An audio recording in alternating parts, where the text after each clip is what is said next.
ও মুসলমান ইমানদার, ও মুসলমান ইমানদার, জীবন খুবই ক্ষণস্থায়ী।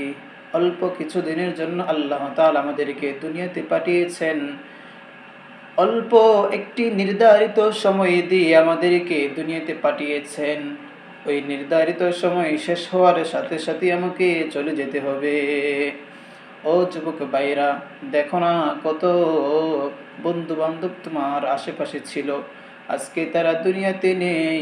অথচ বয়সে তারা কম ছিল, তোমার থেকে অনেক ছোট ছিল, কিন্তু তারা পরপারে পাড়ি জমিয়েছে। ও আমার যুবক ভাইরা, সময় নষ্ট করবা না। আজকে থেকে তোমরা ওয়াদা করে নাও যে সামনের জিন্দগিতে আমরা আর সময় নষ্ট করব না, হয়তো দুনিয়ার পিছনে ঘুরব না, একমাত্র আল্লাহর পিছনে ঘুরব। যদি তোমরা আল্লাহকে সময় দিতে পারো, আল্লাহ তোমাকে এমন এক উজ্জ্বল ভবিষ্যৎ দান করবে, এমন এক উজ্জ্বল জীবন দান করবে, দুনিয়ার মানুষ তোমার দিকে শুধু তাকিয়ে থাকবে। দুনিয়ার মানুষের পিছনে ছোট না বাবা, কেননা ওই মানুষটা একদিন তোমার থেকে দূরে সরে যাবে, তখন তুমি কার কাছে যাবা? এই জন্য এক আল্লাহ তাআলার পিছনে ছোট, এক আল্লাহ তাআলার কাছে তুমি চাও, সে আল্লাহ তোমার জীবনের সকল চাওয়া পূরণ করে দিবে। ও মুসলমান ইমানদার, আল্লাহ তাআলা পবিত্র কালামে এমন কিছু আয়াত দান করেছেন, এমন কিছু আয়াত দান করেছেন, এমন কিছু আমল দিয়েছেন, যে আমলগুলো যদি পৃথিবীর মানুষ করে, তাহলে আল্লাহ তাআলা তার জীবনের সকল নেক আশাগুলো খুব দ্রুত পূরণ করে দিবেন। কিন্তু আজকে আমরা আমল করি না। যখন আমরা কোনো পেরেশানিতে লিপ্ত হয়ে যাই, চলে যাই পাশের বাড়ির চাচার কাছে, চলে যাই নেতার কাছে, চলে যাই এসপির কাছে, এমপির কাছে, মন্ত্রীর কাছে, চলে যাই বাদশার কাছে, কিন্তু মহান আল্লাহ তাআলার দরবারে আমরা যাই না। দুরাকাত নামাজ পড়ে আল্লাহ তাআলার কাছে বলবো, দু হাত তুলে আল্লাহর কাছে দোয়া করব, কিন্তু আমরা সেটা ভুলে যাই। আসল মালিককে ভুলে গিয়ে আমরা দুনিয়ার পিছনে ছুটছি। ও মুসলমান ইমানদার, আল্লাহ তাআলাকে চিনতে পারো নাই, আল্লাহ তাআলাকে চিনতে পারো নাই। যদি আল্লাহ তাআলাকে চিনতা, তাহলে তোমার এই পেরেশানি থাকতো না। আজকে মেয়ের বিয়ে হচ্ছে না, ছেলে বিয়ে হচ্ছে না, ছেলে মাদকাসক্ত, গাঞ্জা খায়, পরকিয়া করে, আজকে অশান্তি, ঘরের মধ্যে অশান্তি, স্বামী স্ত্রীর কথা শোনে না, স্ত্রী স্বামীর কথা শোনে না, ছেলে মায়ের কথা শুনে না, ছেলে বাবার কথা শুনে না। সংসারের মধ্যে কি এক অশান্তি বিরাজ করছে, কারণ একটাই, তুমি আল্লাহর কথা শুনো না, তোমার সন্তান কি করে তোমার কথা শুনবে? এই জন্য বাবা, আজকে থেকে তাওবা করে নাও। হায়াতে জিন্দিগি তার কোনোদিন আল্লাহ তাআলা যেই বিধান দিয়েছেন সেই বিধান তুমি অমান্য করবে না, সেই ওয়াদা এখন থেকে নিয়ে যাও বাবা। ও বাবা, কি নিয়ে যাবে এখান থেকে?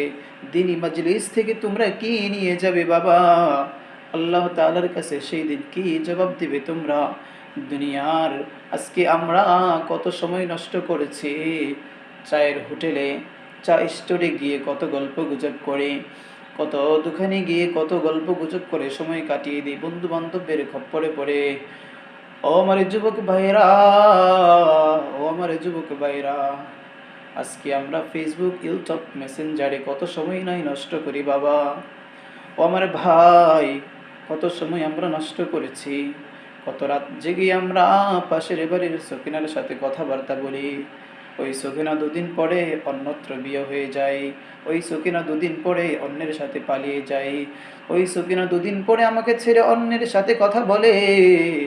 ও যুবক ভাই, তোমরা যদি পাশের বাড়ির সকিনার পিছনে না ঘুরে, ওই সকিনাকে তুমি যেই সময় দিয়েছ, ওই মেয়েগুলার সাথে তুমি যেই সময় দিয়েছ, এই সময়টা যদি আমার আল্লাহকে দিতে বাবা, ও যুবক ভাই, ওই সময়টা যদি তুমি আমার আল্লাহকে দিতে, আল্লাহ তাআলা তোমাকে বিশ্ব সুন্দরী তোমার ঘরে এনে দিত। কিন্তু তুমি তো এটা করো নাই। লক্ষ্য করে দেখো, যারা সমাজের মধ্যে ভদ্র ছেলে, যারা সমাজের মধ্যে দেখবে নামাজি, 5 ওয়াক্ত নামাজ জামাতের সাথে পড়ে, আল্লাহ তাআলার জিকির করে, তাদের সকল প্রয়োজন এক আল্লাহর কাছে বলে, আল্লাহ তাআলা আসমান থেকে সবকিছু ফায়সালা করে দেয়। লক্ষ্য করে দেখবা, তাদের এমপির কাছে যেতে হয় না, মেম্বারের কাছে যেতে হয় না, চেয়ারম্যানের কাছে যেতে হয় না, মাতবরের কাছে যেতে হয় না।